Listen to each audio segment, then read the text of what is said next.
Hey guys, good evening and welcome to Devbhoomi career point. आशा करता हूँ आप सभी लोग स्वस्थ होंगे, काफ़ी अच्छी आपकी स्टडी चल रही होगी।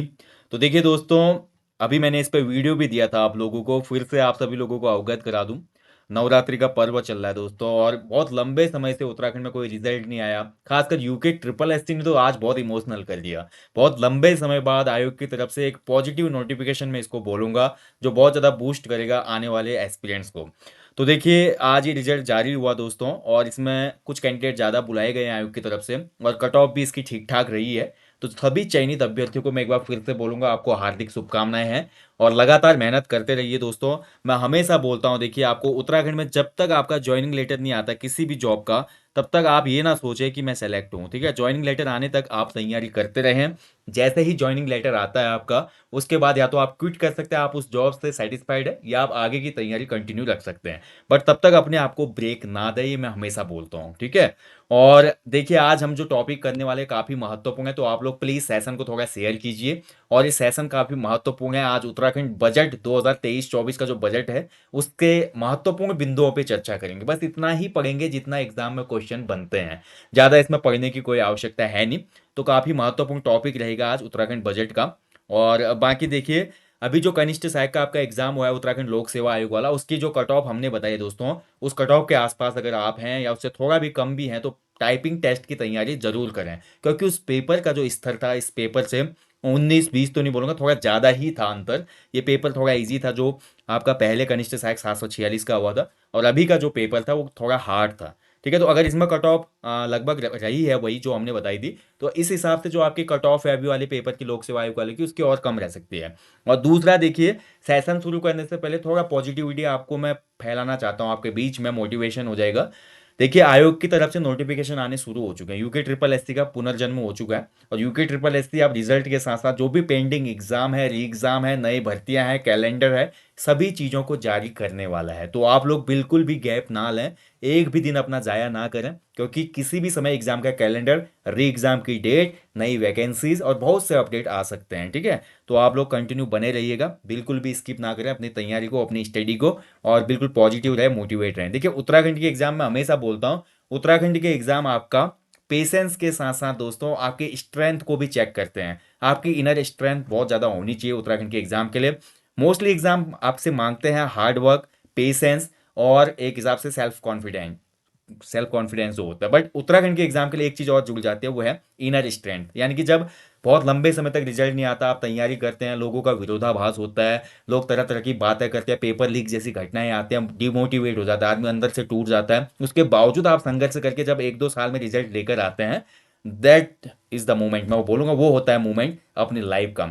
सक्सेस के कोई मायने नहीं है दोस्तों। सक्सेस जाने तक, सफलता जाने तक जो आपका मार्ग होता है ना, जहाँ पे बहुत से अप्स एंड डाउन आते हैं, बहुत से लोग मजाक उड़ाते हैं, बहुत से लोग आपको कम आंकते हैं, बस उस रास्ते में जब आप कंटिन्यूटी बना के चलते हैं, उस रास्ते के जितने भी तूफान होते हैं, जितने भी नेगेटिविटी होते हैं, उसको फेस करते हुए जिस दिन आप सफर को खत्म करते हैं, या जिस दिन आप उच्चता को पाते हैं, दैट इज, मैं बोलूंगा कि उसको असली सफलता कहा जाती है, वो असली सफलता है। ठीक है, तो आप लोगों को उसके एबल होना बहुत जरूरी है। अगर आप उसके योग्य हो, उस सफर के रास्ते में चलने के योग्य, तो आपको मान के चलिए कि आपको कोई नहीं रोक सकता। हाँ, उस बीच में अगर आप लोगों के विरोधाभास और अपने डिमोटिवेशन के कारण इस जर्नी को छोड़ देते हो, तो फिर आप काफ़ी कमजोर हो, आपका इनर स्ट्रेंथ मैं बोलूँगा वीक है। इसीलिए अंदर की जो आपकी स्ट्रेंथ है, सेल्फ कॉन्फिडेंस है, सेल्फ मोटिवेशन है, ये बहुत ज़्यादा नीड मांगता है उत्तराखंड के एग्जाम की तैयारी में। ठीक है, तो चलिए सेशन को मैं यहीं पे रोकूंगा, इस वाले सेशन को। सभी अभ्यर्थियों को जो भी सिलेक्टेड है, इनको ऑल द बेस्ट, कॉन्ग्रेचुलेशन। और जिनका सिलेक्शन नहीं हो पाया, वो लोग अगले वाले लिस्ट के लिए तैयार है भैया, अगला नाम आपका होने वाला है मेरिट लिस्ट में। ठीक है, तो चलिए आज देखेंगे उत्तराखंड बजट 2023, क्योंकि 9 अप्रैल को आपका एग्जाम है फॉरेस्ट गार्ड का। एक बड़ी अपॉर्चुनिटी है, 900 प्लस पोस्ट है। और जिनको पता नहीं उनको बता दूं, फॉरेस्ट गार्ड की प्रैक्टिस सेट परसों से शुरू हो जाएंगे, 26 अप्रैल से। हमारे एप्लीकेशन स्टोर पे 11 प्रैक्टिस सेट आपको मिलेंगे 5 अप्रैल तक, और इसी पैटर्न पे होंगे। अगर आप चाहते हैं एनरोल करना, तो आप इस वीडियो के डिस्क्रिप्शन बॉक्स में लिंक है हमारी एप्लीकेशन का, डाउनलोड कीजिए, एज ए स्टूडेंट रजिस्टर कीजिए, और स्टोर में आपको ये कोर्स दिख जाएगा। बहुत इंपॉर्टेंट रहेगा। मैं हमेशा बोलता हूँ, किसी भी एग्जाम को देने से पहले प्रैक्टिस सेट आपके जितने भी आपने अभी तक पढ़ाई की है, जो भी कंटेंट आपने लिया है अपने एग्जाम की प्रिपरेशन में, उसके आकलन करने का एक सबसे बेस्ट जरिया है, और अपने कॉन्फिडेंस को बूस्ट करने का भी एक जरिया है। ठीक है, और आप लोग देखिए, जब भी एग्जाम हॉल में जाते हैं दोस्तों, वो वास्तविक आपका टेस्ट होता है कि आपने इतना पूरे समय क्या किया, कितना समय आपने अपने तैयारी के साथ साथ अपने आप को कॉन्फिडेंस में बोल सकते हैं, या अपने आप को उस अप्रोच तक पहुंचाने में खर्च किया जो अप्रोच आपको सफलता से मिलवाती है। तो वेरी इंपॉर्टेंट है ये, अपने आप को कनेक्ट करना। इसलिए अगर आप इंटरेस्टेड है तो इसको इनरोल कीजिएगा। तो चलिए आज शुरू करेंगे उत्तराखंड बजट।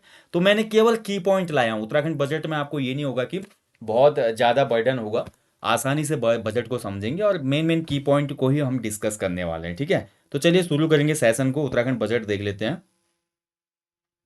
तो उत्तराखंड बजट 2023-24 की मैं बात करूँ दोस्तों, वेरी इंपॉर्टेंट है। और उत्तराखंड बजट 2023-24 में जो भी की पॉइंट है उनको आप नोट कर लेना, ठीक है। इंपॉर्टेंट है, आने वाले एग्जाम्स के लिए भी इंपॉर्टेंट है, आर ओ के लिए भी, जो आपका प्रीलिम्स होगा, मेंस होगा, वहाँ से भी क्वेश्चन बन सकते हैं, वहाँ पे भी क्वेश्चन ही बन सकते हैं। तो उत्तराखंड बजट 2023-24, सबसे पहले देखिए उत्तराखंड का जो बजट आया दोस्तों, इस बार इसकी थीम रखी गई थी सबका साथ सबका विकास और सबका प्रयास। एग्जाम पॉइंट ऑफ व्यू से जो की पॉइंट है उन्हीं को डिस्कस करेंगे। मैं पहले ही बोल चुका हूँ, ज़्यादा डिटेल में नहीं जाना है।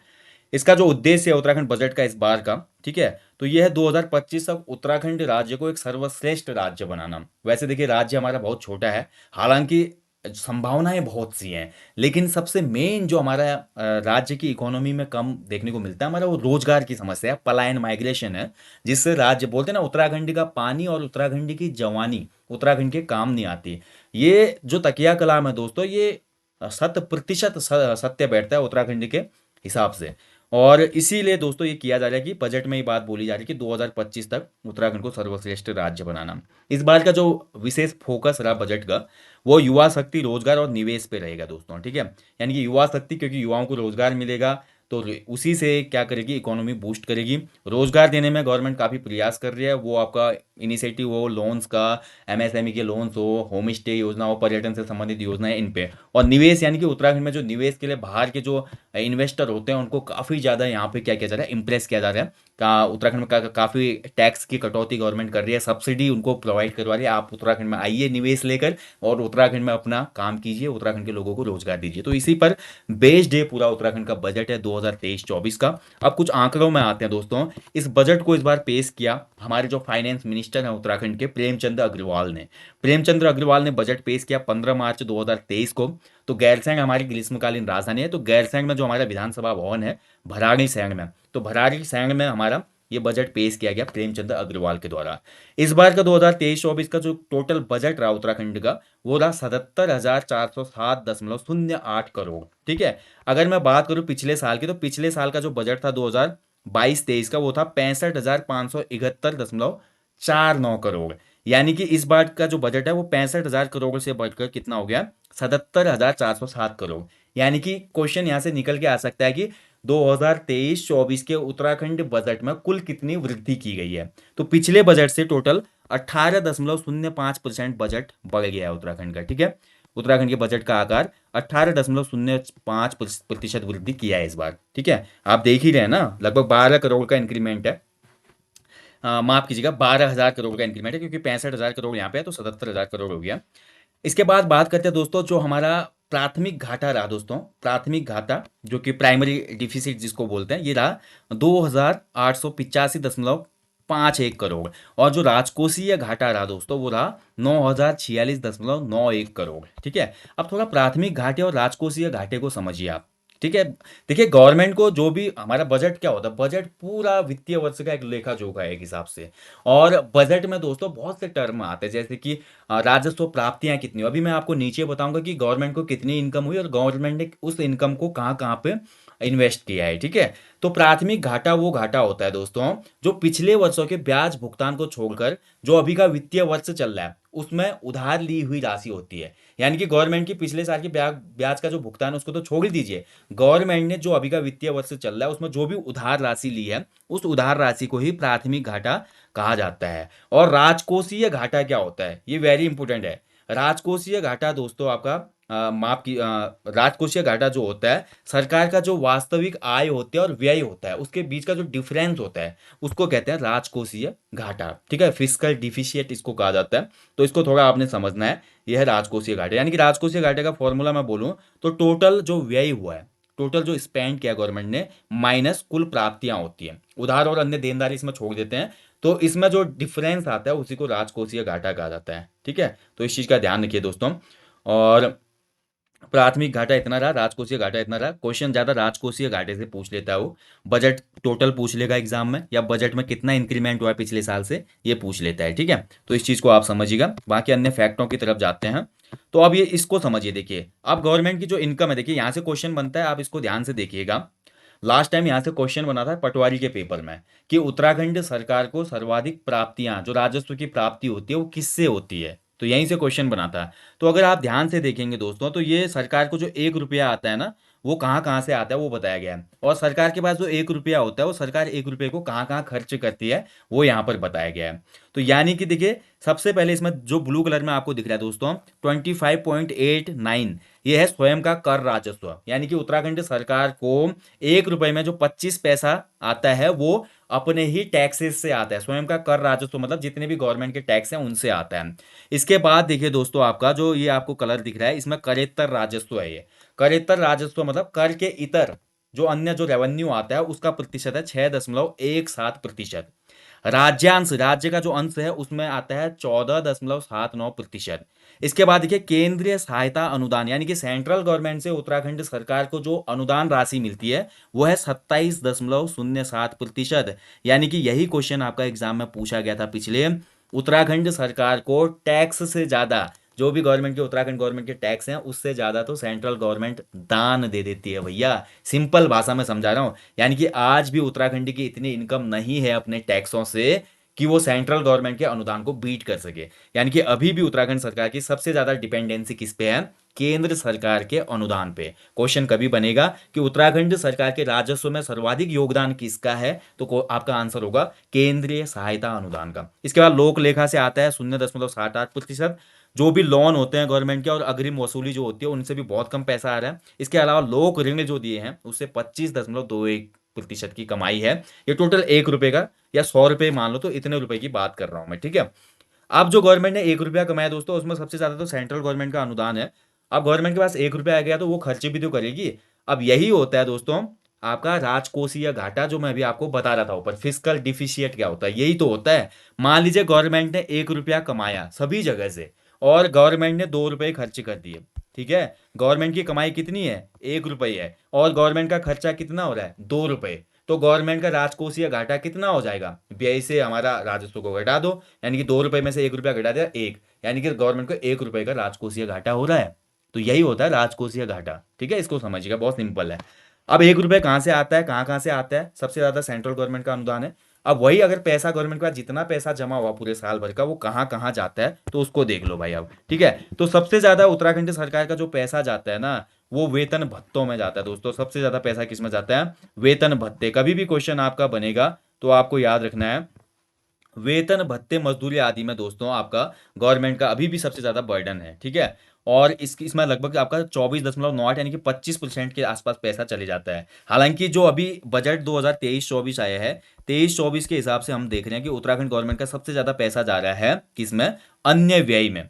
अब देखिए यहाँ पे वेतन भत्ते में 24.98 रुपये चले जाते हैं। निवेश ऋण में 15.23 रुपये चले जाते हैं। सहायक अनुदान अंशदान, जो भी राजकीय सहायता सब्सिडी वगैरह गवर्नमेंट प्रदान करती है, उसमें 6.24% चले जा रहा है। ब्याज की अगर बात करते हैं, तो ब्याज जैसे गवर्नमेंट जो हम कोऑपरेटिव बैंक्स हैं, जो भी है, मतलब गवर्नमेंट के बॉन्ड खरीद रहे हैं, जो भी, उस पर ब्याज वगैरह में गवर्नमेंट कितना खर्च कर दे रही है? 7.96 खर्च कर दे रही है। वृहत निर्माण और लघु निर्माण कार्य, जितने भी हमारे कार्य होते हैं दोस्तों, जो भी हमारे विकास कार्य होते हैं, उनमें आपका 10.55% खर्च हो रहा है। अन्य व्यय में देखिए 25.23% है। यानी कि अभी वेतन भत्ते मजदूरी और जो अन्य व्यय है लगभग बराबर है, लेकिन प्रतिशत के अगर हम डेसिमल में जाते हैं, तो लगभग जो अन्य व्यय है वो ज़्यादा है। तो अगर क्वेश्चन देखिए, क्वेश्चन दो प्रकार से बनेगा। उत्तराखंड सरकार को सर्वाधिक राजस्व कहाँ से प्राप्त होता है? तो केंद्रीय सहायता अनुदान से प्राप्त होता है। उत्तराखंड सरकार का सर्वाधिक खर्च किस में होता है? तो ये अन्य व्ययों में खर्च होता है। ठीक है, हालांकि अन्य व्यय ऑप्शन में वो देगा नहीं कभी भी, ऑप्शन में वेतन भत्ते ही देगा। वेतन भत्तों में सबसे ज्यादा बर्डन है उत्तराखंड गवर्नमेंट का। इसके बाद 9.81 जो रुपया है, वो पेंशन और अनुतोषित में चले जाता है दोस्तों। तो आप समझ गए ना, उत्तराखंड गवर्नमेंट 1 रुपये कहाँ कहाँ से कमा रही है, और 1 रुपये को कहाँ कहाँ खर्च करती है। तो ये पूरा यहाँ पे बजट का सार होता है, इसी से पूरा बजट समझ में आ जाता है। ज़्यादा इसमें कुछ नहीं है, ये बहुत ध्यान से मैंने आपको समझाने के लिए एग्जाम्पल लिया है। ठीक है, यहाँ से भी दो क्वेश्चन निकल के आते हैं। तो चलिए अब देखेंगे यार कुछ अन्य महत्वपूर्ण तथ्यों को। ठीक है, तो देखिए मैंने यहाँ पे पॉइंट आपका साफ साफ क्लियर कर दिया, 2 पॉइंट मैंने भी यहाँ पे बनाए हुए हैं। अगर क्वेश्चन बनेगा राज्य सरकार को सर्वाधिक आय कहाँ से होते हैं, तो केंद्रीय अनुदान से होते हैं, यानी कि सेंट्रल गवर्नमेंट से होती है। राज्य सरकार का सर्वाधिक व्यय कहाँ पे होता है, तो वेतन भत्तों में होता है। ठीक है, ध्यान रखना। तभी तो आपने नोट किया होगा उत्तराखंड गवर्नमेंट में जो सैलरी है कभी कभी डिले हो जाती है, यार गवर्नमेंट के पास पैसा ही नहीं होता है। कई बार उत्तराखंड सरकार अनुपूरक बजट निकालती है। अनुपूरक बजट क्या होता है, आप देखिए। अनुपूरक अनुपूरक बजट वह बजट होता है जो मेन बजट से अलग होता है। मान लीजिए सरकार ने कोई बजट बना दिया, या बीच में कुछ चुनाव हो गए और बजट नहीं आ पाया मार्च के महीने में, तो उस समय भी अनुपूरक बजट आता है। यानी कि साल के बजट को जो उसमें कमी हो रही है, या साल का बजट अगर पेश नहीं हो पाए, बीच में जो बजट निकालती है सरकार, उसको अनुपूरक बजट कहा जाता है। ठीक है, ध्यान रखिएगा, इंपॉर्टेंट है। अब देखिए भारत का बजट आया था 1 फरवरी 2023 को। तो भारत के बजट में दोस्तों सप्तऋषि पर फोकस रखा गया है। यहाँ से क्वेश्चन आपका निकल के आया था ना अभी कनिष्ठ सहायक वाले एग्जाम में। इनमें से सरकार के बजट के सप्तऋषि में से एक कौन सा नहीं है। तो सप्तऋषि जो बजट रखा गया है 7 बिंदुओं पर आधारित भारत सरकार का बजट था, इसी को बिल्कुल फॉलो किया है, कॉपी पेस्ट किया उत्तराखंड गवर्नमेंट ने भी। उत्तराखंड गवर्नमेंट का भी जो बजट रहा है 2023-24 का, वो इन सप्त बिंदुओं पर ही आधारित है। कौन कौन से सप्त बिंदु हैं? पहला है मानव पूंजी में निवेश पर जोर, यानी कि ह्यूमन कैपिटल। ह्यूमन कैपिटल में सभी चीजें आ जाती है दोस्तों, जैसे कि शिक्षा हो गई। शिक्षा ह्यूमन कैपिटल का सबसे बोल सकते हैं कि मजबूत स्तंभ या आधार है। शिक्षा अगर अच्छी होगी देश में, टेक्नोलॉजी टेक्निकल शिक्षा होगी, तो आदमी क्या होंगे, स्किल्ड होंगे। और इंसान अगर स्किल्ड होगा तो बहुत अच्छा खासा इनोवेशन करेगा, या स्टार्टअप करेगा, जॉब क्रिएशन करेगा, या बड़ी बड़ी जॉब्स में जाएगा, जिससे क्या होगा, ज़्यादा पैसा आएगा। यानी कि मानव पूंजी का मतलब है कि एक मानव पूंजी के रूप में इकोनॉमी में कितना कंट्रीब्यूट कर रहा है, तो इस पे जोर दिया गया है। समावेशी विकास के तहत अंतिम छोर तक खड़े व्यक्ति को विकास तक पहुंचाना और नए अवसर का उपयोग करने के लिए प्लेटफॉर्म देना, ये दूसरा बिंदु है। तीसरा बिंदु है स्वास्थ्य सुविधाओं की ज़्यादा सुविधाएं प्रोवाइड करवाना, नए हॉस्पिटल्स बनाना, नई टेक्नोलॉजी को इंट्रोड्यूस कराना गवर्नमेंट हॉस्पिटल्स में भी, और जो भी अटल आयुष्मान जो योजना चल रही है उसको भी बढ़ाना। बहुत सी चीज़ें इसके अंदर रखी गई हैं।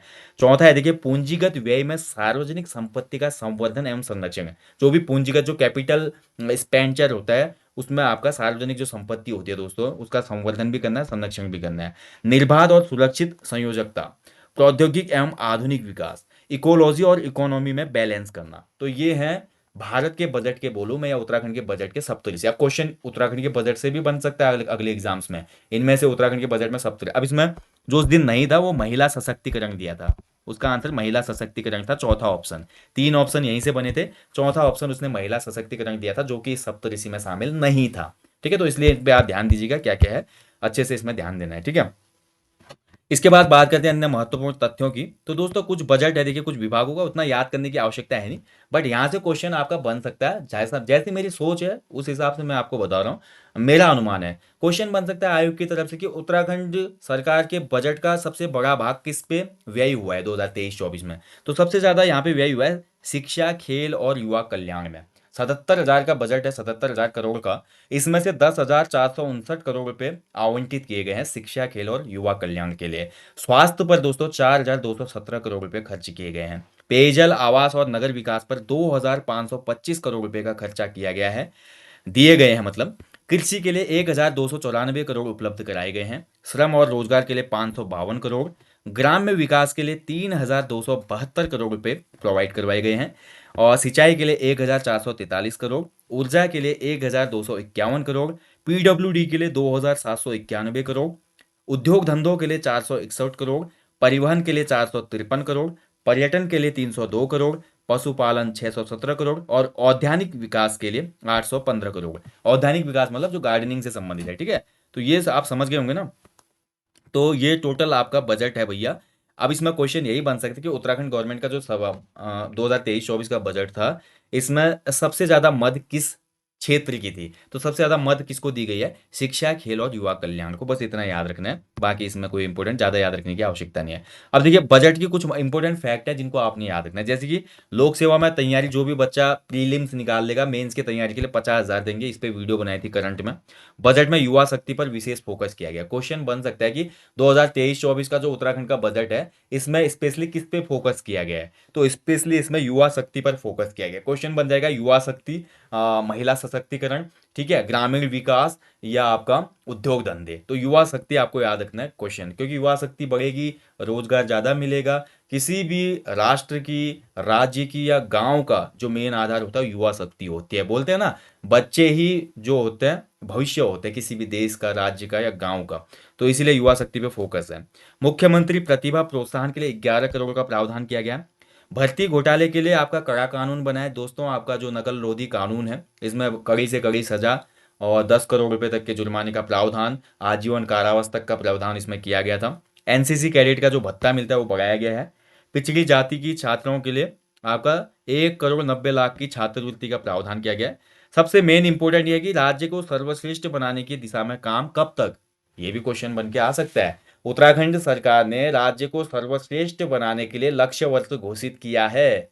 ऑप्शन आ जाएगा 2024, 2025, 2026, 2030। तो याद रखना है, उत्तराखंड सरकार ने सर्वश्रेष्ठ राज्य बनाने के लिए लक्ष्य वर्ष घोषित किया है 2025 को, ठीक है।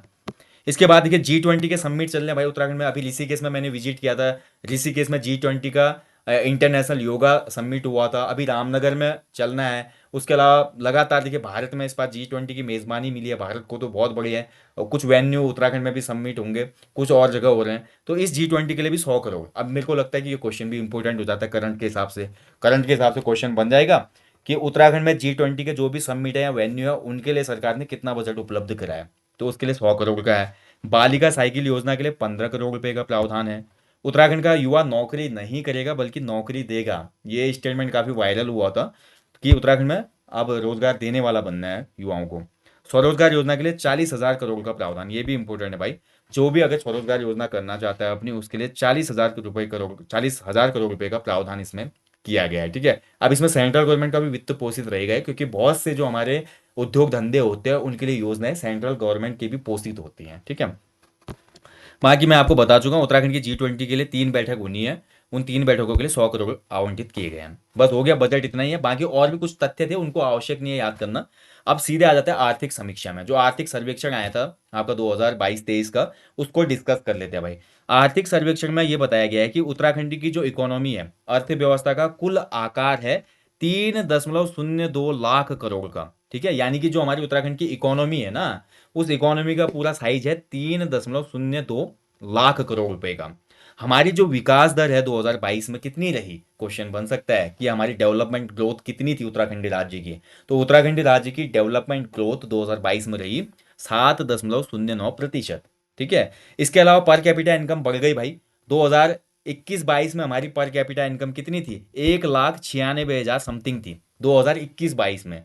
लेकिन अभी 2022-23 के लिए जो हमारी अनुमानित पर कैपिटा इनकम आई है ना, पीसीआई, पर कैपिटा इनकम अनुमानित है 2,33,000। यानी कि भैया उत्तराखंड में प्रति व्यक्ति आय में वृद्धि हुई है, और 2,33,000 अनुमानित है। अभी फाइनल अनंतिम आंकड़े हैं, ये अंतिम आंकड़े अभी आएंगे तो क्लियर हो जाएगा। अर्थव्यवस्था में योगदान से क्वेश्चन बनते हैं भाई। उत्तराखंड की अर्थव्यवस्था में प्राथमिक क्षेत्र का कितना है, द्वितीयक क्षेत्र का कितना है, तृतीयक का कितना है। और दो तरीके से क्वेश्चन बनते हैं। एक ये बनता है कि सर्वाधिक योगदान किस क्षेत्र का है, न्यूनतम योगदान किस क्षेत्र का है। तो उत्तराखंड की जो वर्तमान इकोनॉमी है दोस्तों, इसमें प्राथमिक क्षेत्र यानी कि प्राइमरी जो सेक्टर है, जिसमें कृषि एग्रीकल्चर वगैरह आता है, इसका योगदान बहुत कम हो गया है। इसका योगदान मात्र 12.36% है। उत्तराखंड का जो द्वितीयक क्षेत्र है यानी कि सेकेंडरी सेक्टर, जिसको मैन्युफैक्चरिंग भी कहा जाता है, विनिर्माण क्षेत्र, इसका जो योगदान है वो है 46.21%। और जो हमारा तृतीय क्षेत्र है टर्शियरी सेक्टर, जिसको सेवा क्षेत्र भी कहा जाता है, इसका योगदान है टोटल इकोनॉमी में 41.43%। यानी कि अगर क्वेश्चन बनेगा कि उत्तराखंड की अर्थव्यवस्था में किस क्षेत्र का सर्वाधिक योगदान है, तो यह है अभी भी द्वितीय क्षेत्र का सर्वाधिक योगदान है, या आपका बोल सकते हैं विनिर्माण क्षेत्र का सर्वाधिक योगदान है उत्तराखंड की इकोनॉमी में। और सबसे कम किस क्षेत्र का योगदान है उत्तराखंड की इकोनॉमी में, तो ये प्राथमिक क्षेत्र या कृषि क्षेत्र जिसको कहा जाता है, एग्रीकल्चर वगैरह का सबसे कम योगदान है, ठीक है। और भारत के संदर्भ में अगर ये क्वेश्चन बनता है कि भारत की इकोनॉमी में सर्वाधिक योगदान किस क्षेत्र का है, तो भारत की इकोनॉमी में दोस्तों सर्वाधिक योगदान है तृतीय क्षेत्र का यानी कि सर्विस सेक्टर का, ठीक है। उत्तराखंड का तो द्वितीय का सर्वाधिक, लेकिन भारत की इकोनॉमी के संदर्भ में जीएस में क्वेश्चन बनेगा तो वहां पे आपको याद रखना है तृतीय जो सेवा क्षेत्र है भारत की इकोनॉमी में सबसे ज्यादा योगदान करता है, ठीक है। तो वेरी इंपॉर्टेंट ये आंकड़े हैं, अच्छे से आप याद रखिएगा। इसके अलावा देखिए उत्तराखंड राज्य में दोस्तों 6 एरोमा वैलियां विकसित होंगी, ठीक है। एरोमा वैलियां समझते हैं ना, एरोमा मतलब सुगंधित जो पुष्प होते हैं, सुगंधित जो खेती की जाती है सुगंध वाली, तो उससे संबंधित 6 एरोमा वैलियां होंगी, इसीलिए मैंने इस पॉइंट को इसमें इंक्लूड किया है। तो आपको पता है दोस्तों, राज्य में जो हमारा सुगंध पादप संस्थान है सेलाकुई में भी है और सीमा पे हमारे एक पंतनगर में भी है। अब बात करते हैं जो ये 6 हमारे एरोमा वैलियां बनेंगी, कहाँ कहाँ बनेंगी। तो देखिए, हरिद्वार में लेमन ग्रास और मिंट वैली बनेगी, ठीक है। नैनीताल और चंपावत में सिनेमन वैली बनेगी। उधमसिंह नगर में मिंट वैली बनेगी। पिथौरागढ़ में एक तिमूर होता है दोस्तों, बड़ी अच्छी इसकी चटनी बनती है, तो तिमूर वैली बनेगी। पौड़ी में लेमन ग्रास वैली बनेगी। तो ये 6 वैलियां है। लेमन ग्रास दोस्तों काम आता है जो भी हमारी लेमन टी वगैरह बनती है तो उसमें फ्लेवर के रूप में, और जो भी हमारे सुगंधित चीज़ें बनती है उसमें भी लेमन की सुगंध के लिए आर्टिफिशियल तौर पे मतलब आर्टिफिशियल जो बनती है चीज़, उसमें आपका लेमन ग्रास यूज होता है। घास होती है और इससे नींबू की जैसी खुशबू आती है, ठीक है। और मिंट मतलब आप सभी लोग समझते हैं, मिंट यानी कि पुदीना हो गया आपका। तो इससे संबंधित आपकी वैली बनेगी। सिनेमन आपका दोस्तों दालचीनी हो गया।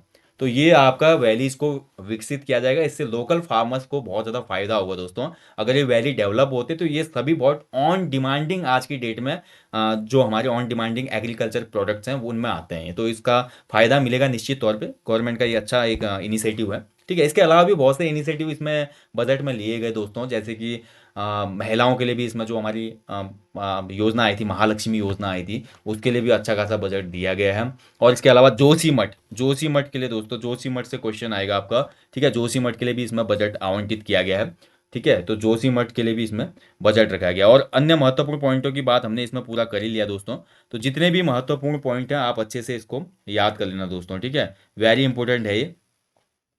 और इसके अलावा देखिए, उत्तराखंड बजट के अलावा दोस्तों आपका मैंने जनगणना का टॉपिक आपको दे दिया था, और इस जनगणना के टॉपिक को भी आप देख कर जाना, ठीक है। वेरी इंपॉर्टेंट है। बाकी देखिए, अगर कुछ रह गया होगा तो उत्तराखंड करंट अफेयर अभी मैं आपको देने वाला हूँ जनवरी फरवरी का, तो उस करंट अफेयर में उसको इंक्लूड कर देंगे, ठीक है। किसी भी चीज़ के लिए आपको दिक्कत नहीं होगी। और इसमें देखिए, एक जोशीमठ से मेरे को पता नहीं क्यों लग रहा है कि क्वेश्चन आ सकता है। तो जोशीमठ के लिए दोस्तों इस बजट में टोटल कितना बजट आवंटित किया गया, क्वेश्चन बन सकता है। तो जोशीमठ के पुनर्निर्माण कार्यों के लिए 1,000 करोड़ रुपए आवंटित किए गए हैं, ठीक है। क्वेश्चन आ सकता है ना, क्योंकि जोशीमठ चर्चा में था। अभी आप पीसीएस में देखो, मेंस में निबंध आया था जोशीमठ में, बहुत से क्वेश्चन निकल के आए थे। तो जोशीमठ के लिए गवर्नमेंट ने अलग से राहत कार्यों के लिए 1,000 करोड़ रुपए यहाँ पे आवंटित किए हैं बजट 2023-24 में। इसके अलावा दोस्तों एक लखवाड़ परियोजना है आपकी, लखवाड़, यहाँ से भी क्वेश्चन आ सकता है मे बी। इंपॉर्टेंट है ये फैक्ट। लखवाड़ परियोजना जो कि यमुना पे है ना, लखवाड़ परियोजना के लिए गवर्नमेंट ने 500 करोड़ रुपए आवंटित किए गए हैं, ठीक है। ये भी आप याद रखना। तो वेरी इंपॉर्टेंट है, अच्छे से इसको याद रख लेना। देखिए, इस बार जो हमारा ये वित्त मंत्री थे प्रेमचंद्र अग्रवाल जी, इनका दूसरा बजट था ये, इन्होंने दूसरी बार इस बजट को पेश किया था। वेरी इंपॉर्टेंट है, अच्छे से याद रखिएगा, ठीक है। सेकंड टाइम इन्होंने इसको पेश किया। ओके। बाकी दोस्तों बजट सेशन को यहीं पे समाप्त करते हैं। ये काफ़ी महत्वपूर्ण जो बजट से संबंधित पॉइंट थे हमने डिस्कस किए। और बाकी आपको बता ही चुका हूँ, 26 तारीख से यानी कि परसों से फॉरेस्ट गार्ड के 11 प्रैक्टिस सेट शुरू हो रहे हैं एप्लीकेशन स्टोर पे। आप लगाना चाहते तो लगा लीजिए। मात्र नॉमिनल फीस रखी है मैंने कनिष्ठ साहिब की तरह, इसकी भी 49 रुपीज़ है इसकी फीस। ऑनलाइन होंगे सभी टेस्ट, डेली आपको मिलेंगे टेस्ट, ठीक है। सुबह के टाइम पे मिल जाएंगे टेस्ट। तो आप लोग इसको ज़रूर लगाइएगा, एक प्रैक्टिस हो जाएगी। बाकी यार, जाने से पहले हमेशा की तरह बोलूँगा दोस्तों, अपने जीवन में कम से कम यार एक पेड़ लगाएं और लोगों को भी इसके लिए अवेयर करें। और क्योंकि पेड़ लगाना बहुत ज़रूरी है दोस्तों, अपने प्रकृति का संरक्षण बहुत ज़रूरी है। और जहाँ भी आप घूमने जाते हैं और अपने घर के आसपास स्वच्छता का विशेष ध्यान रखें, ठीक है।